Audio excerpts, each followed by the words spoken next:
Valuing household contents for probate is one of the areas that people find the most difficult of the whole probate process. And it's also where a lot of people overpay mistakenly inheritance tax because they guess the figures too high. And it's important to say that getting it doing this right isn't difficult, and doing it right will save you tax. So it's a really important area to get sorted. And in this video, I'm going to go through everything that you need to know about valuing household contents for probate. My name's Mark Littler. I'm the founder of a company called Swift Values. We do house contents valuations, we do car valuations, antiques valuations, all of that. And house contents are from only £119. But how big is the problem of overvaluing house contents for probate purposes? Well, we surveyed 1,000 people recently, and 81% of them massively overvalued their goods for probate purposes. So the first question is, do you legally need to value your goods for probate purposes? Well, the short answer is yes, and that's whether you're paying inheritance tax or not. So if you're not paying inheritance tax, you still need to generate a value of all the personal effects to prove that you are not owing inheritance tax. Likewise, if you are susceptible to inheritance tax, well, IHT400, I think it's box number 55, it needs a figure for all the household and personal goods to be declared. So everybody who's paying inheritance tax will be completing IHT400, so you need to do that. And then also on the supporting schedule, which is IHT407, that asks for a breakdown of things like jewellery, where anything over £1,500 needs to be itemised, antiques, work of art, yachts, boats, cars, all of that thing, all needs to be declared. And there's another box there for the total value of all the household goods. So the bad news is that it's not optional. The good news is that the value that HMRC wants actually works in your favour. So what do HMRC actually want from you? What is this figure that they're looking for? Well, Section 160 of the Inheritance Tax Act, it says it pretty clearly. It says that they want the open market value of goods on the day of the death. Now, it's important to understand here that this is not an insurance figure and it's not a replacement figure. So you're only looking at the items with commercial value within the property, and I'll get more onto that later in the video.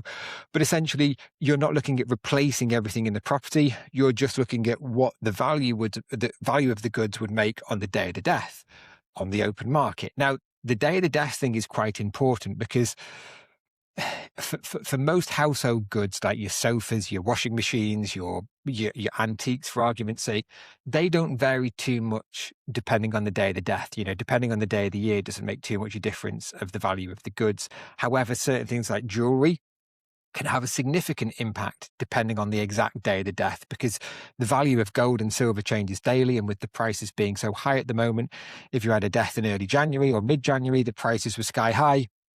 Right now, they're significantly lower. So there are variants that you need to be aware of for the date of the death. Next, what do we mean by the open market? So essentially, HMRC are not saying what is this value if you put it up for sale. And this is where they're being good. This is where it's actually quite a low figure. They're looking for the value on the open market, which broadly has always been construed to be an auction house. The auction house is the open market. So if you imagine you put everything into an auction, what would everything make on that day? And the difference here between putting something on eBay or putting something on Facebook, if you put it on and it hasn't sold and gone in that day, that is not the figure that HMRC are looking for, because that's an asking price that required a time to sell it.